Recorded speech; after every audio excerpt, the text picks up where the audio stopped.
আল্লাহ রাব্বুল আলামিন কোরআন পাকের মধ্যে বলছেন, ওমা খলাকুল জিন্না ওয়াল ইনসা ইল্লা লিয়াবুদুন। আল্লাহ বলছেন, পৃথিবীর জিন এবং ইনসানকে আমি সৃষ্টি করেছি শুধুমাত্র আমার ইবাদতের জন্য, শুধুমাত্র আমার ইবাদতের জন্য। তাহলে আমাদের বোঝার এতটুকু শক্তি আছে যে সাধারণ মানুষ যে কথাগুলো বলে কুফরি কথা, যদি ইবাদত করি তাহলে মাঠ ঘাট চাষ ব্যবসা কীভাবে করব? ইবাদতেই যদি সব সময় মশগুল থাকি তাহলে মাঠ ঘাট সংসার ব্যবসা হাবি জাবি যত জিনিস আছে তা কীভাবে করব? এটা আমাদের বোঝার ভুল। এর আসল ব্যাখ্যা আমরা বুঝি না, আসল ব্যাখ্যা আমরা বুঝতে চাই না বলে এই ভুলের মধ্যে আমরা পড়ে আছি। আল্লাহ রাব্বুল আলামিন শুধু আমাদের জন্য স্ট্যাম্প মেরে দিলেন যে তোমাদেরকে সৃষ্টি করেছে শুধুমাত্র ইবাদতের জন্য, অন্য কোনো উদ্দেশ্য না। আচ্ছা বলুন, আল্লাহর কোনো ইবাদতের প্রয়োজন আছে? আমরা গোটা পৃথিবী, সাত তবক জমিন, সাত তবক আসমান যে আছে, সমস্ত ফেরেশতা জিন মখলুক যদি ইবাদত করি তা আল্লাহ যেখানে আছেন তার একচুল পরিমাণ বাড়বে না। আর সবাই যদি নাফরমানি করি, সমস্ত পৃথিবীর মানুষ, সাত তবক জমিন, সাত তবক আসমান, সবাই যদি নাফরমানি করি, আল্লাহ থেকে দূরে সরে যায়, তাহলে কি আল্লাহকে যে শক্তিধর তিনি আছেন তার থেকে একচুল পরিমাণ কি কমবে না। অতএব আল্লাহ কাউরি মুখাপেক্ষী নন। আল্লাহ কেন আমাদেরকে ইবাদত করতে বলছেন? আমাদের ভালোর জন্য। আচ্ছা, একটা ছোট্ট উদাহরণ দিলে বুঝতে পারবেন যে আমরা আমাদের বাচ্চাদেরকে স্কুলে পড়াচ্ছি, মাদ্রাসাতে পড়াচ্ছি, সেই স্কুলের মধ্যে সিস্টেম যদি পরীক্ষার সিস্টেমটা যদি না আসে, তাহলে কে কেমন পড়াশুনো করছে, কে কেমন রেজাল্ট করছে, এইসব জিনিসগুলো আমরা বুঝতে পারবো না, মাস্টাররাও বুঝতে পারবে না। তা আল্লাহ রাব্বুল আলামিন এই দুনিয়াতে পাঠিয়েছে শুধু পরীক্ষার জন্য। কে কেমন আমল করছে, কে কেমন ভালো আমল করছে, কে কেমন বদ আমল করছে, সেই পরীক্ষা সেই দিন রেজাল্ট ভেসে উঠবে কিয়ামতের মাঠে। তাহলে আমি ওই কথার মধ্যে ফিরে আসি যে আমার খলাকুল জিন্না ওয়াল ইনসা ইল্লা লিয়াবুদুন। আল্লাহ বলেছেন যে জিন এবং ইনসানকে আমি ইবাদত করার জন্যই সৃষ্টি করেছি। আমরা এটাকে বুঝতে চাই না, এইরকম ভাবে বুঝতে হবে।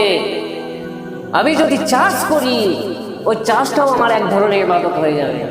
আমি যদি একটা ব্যবসা করি, সেটাও এক ধরনের আমার ইবাদত হয়ে যাবে। আমি যদি কাউরি গোলামি করি, মুনিশ খাটি, সেটাও এক ধরনের ইবাদত হয়ে যাবে। আমি যদি পায়খানা করি, পেশাব করি, তবুও আল্লাহর ইবাদত হয়ে যাবে। নেকি হবে, বলে সুবহানাল্লাহ। কারণ কি করতে হবে? এইগুলো যদি ইবাদতের মধ্যে, সওয়াবের মধ্যে নিয়ে আসতে গেলে কি করতে হবে? আল্লাহ রাসূল সাল্লাল্লাহু আলাইহি ওয়াসাল্লাম যে তরিকা অনুযায়ী বলেছেন, করেছেন, সেই অনুযায়ী আমাদেরকে করলে পায়খানা পেশাব করাটাও আমাদের ইবাদত হয়ে যাবে। এইটাকে বলা হয় ইবাদত। যে সব সময় নামাজ পড়তে হবে, মসজিদে ঢুকে থাকতে হবে, তাসবিহ করতে হবে, এর নাম ইবাদত নয়। ইবাদত হচ্ছে সমস্ত কাজের মধ্যে যদি আল্লাহ রাসূলের তরিকা থেকে থাকে, তাহলে কিন্তু ওই ব্যবসা, সংসার, এমনকি চাষবাস, যত রকম কোয়ালিটি আছে সবই ইবাদত হয়ে যাবে। তাহলে আমরা বুঝতে পারলাম যে ইবাদত কাকে বলে। ওই জন্য আল্লাহ রাব্বুল আলামিন বলছেন সমস্ত পৃথিবীর মানুষ এবং জিনকে আমি ইবাদত করার জন্যই সৃষ্টি করেছি। যে আল্লাহ রসুলকে তরিকাকে ছেড়ে দেবে, যে আল্লাহ রসুলের চলার পথকে ছেড়ে দেবে, সে ব্যক্তি ওই সওয়াবও পাবে না এবং দুনিয়াতে বরবাদ হয়ে যাবে, আখিরাতেও বরবাদ হয়ে যাবে। তাহলে আমরা বুঝতে পারলাম যে ইবাদত কি জিনিস। আজকে যদি ইবাদতে আমাদের মশগুল থাকতে হতো, এই পাড়াতে যেগুলো ঘর আছে, যদি মানুষ যদি একটা করে আসে তো মসজিদ ভর্তি হয়ে যেত। আমাদের ইবাদতের কোনো গ্রাহ্যই নাই। তার মধ্যে একটা করে নামাজ, প্রত্যেক জুমাতে জবারই আসি নামাজের জন্য তাগিদ দিই। নামাজ কি জিনিস জানেন? নামাজ যদি কেউ না পড়ে, নামাজ যদি কেউ না কায়েম করে, এক ওয়াক্ত নামাজ যদি কায়েম না করে, তাহলে 80 হুব্বা জাহান্নামে থাকতে হবে। থাকতেই হবে। কোরআন হাদিস মিথ্যা হবে না। আলিফ লাম মিম যালিকাল কিতাবু লা রাইবা ফীহ, এই সেই কিতাব যার মধ্যে কোনো সন্দেহ অবকাশ নেই। তাহলে নামাজ এমনই একটা ইবাদত, প্রত্যেক মানুষের উপরে ফরজ, কিন্তু রোজা সবারই উপরে ফরজ আছে, বছরে একবার আসে। কিন্তু নামাজ একটা এমন জিনিস, এমন ইবাদত যে প্রত্যেক দিন 5 বার তার উপরে ফরজ হয়ে যায়। সেই নামাজ থেকে আমরা কত দূরে জানেন? অনেক দূরে। নামাজের কথা বললে গায়ে জ্বলন আসে, নামাজের কথা বললে গায়ে লাগে খোসা পড়ে গেছে। অথচ 10 মিনিট মসজিদে দেওয়ার টাইম নাই, কিন্তু চায়ের আড্ডাতে, টিভির আড্ডাতে, তারপর মোবাইলের সামনে ঘন্টার ঘন্টা কাটিয়ে দিচ্ছে। আমাদের সচেতন নাই। আমাদের জিন্দিগিটা যদি হিসাব করি, কারণ যদি 70 বছর জিন্দিগি হয়, তাহলে মোটামুটি এখন ধরে নেন 1 বছর যদি ঠিক মতো নামাজ পড়ে কেউ, ক্যালকুলেটার যদি মিলিয়ে নেওয়া যায়, তাহলে এটুকু ধরা যাবে 1 বছর আল্লাহর ইবাদত করবে 70 বছরের মধ্যে। মানে 1 বছর টাইমটা লাগবে, যে 70 বছর যত ইবাদত করবে 1 বছর টাইম লাগবে, 10 মিনিট 5 মিনিট 10 মিনিট 5 মিনিট করে ধরে। বাকি 69 বছর দুনিয়া দিকে কাটিয়ে দিছি। আমার সচেতন হয়, তাহলে নামাজ হচ্ছে খুব গুরুত্বপূর্ণ জিনিস। আর জাহান্নামের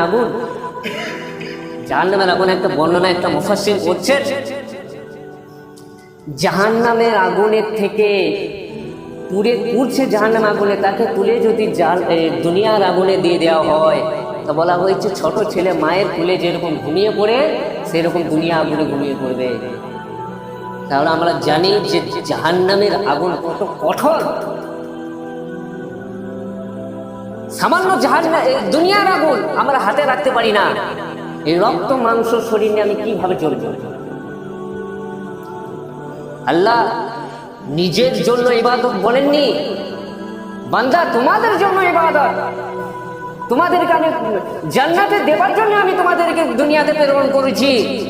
কারণ একটা যদি স্কুলে পড়ায় যদি পরীক্ষা না হয়, তাহলে মানুষে বলবে, অনেক লোকে বলবে যে স্কুলে কোনো সিস্টেমই নাই, এখানে পরীক্ষার সিস্টেমই নাই, তাহলে ছেলে মানুষ হবে কি করে? দুনিয়াবি চালচলন চলতে গেলে যদি সিস্টেম লাগে, তা আল্লাহ রব্বুল আলামিন तमाम জাহানকে চালাইছেন, সিস্টেমে চালাবেন না কেন?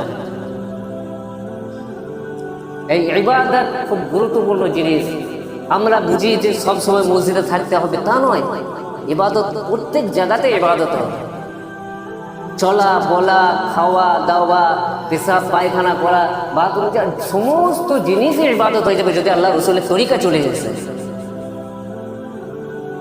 আমরা জানি বড় বড় ওলামা রয়েছেন, আলেম রয়েছেন, তাদের কাছে জানি যে এটা করলে কিভাবে করব, এই ইবাদত করলে কিভাবে করব, পেশাব কি করে করতে হয়, পায়খানা কি করে করতে হয়, বাথরুমে কি করে ঢুকতে হয়, কি দোয়া করতে হয়, মসজিদ ঢুকলে কি দোয়া করতে হয়, এগুলো জানি।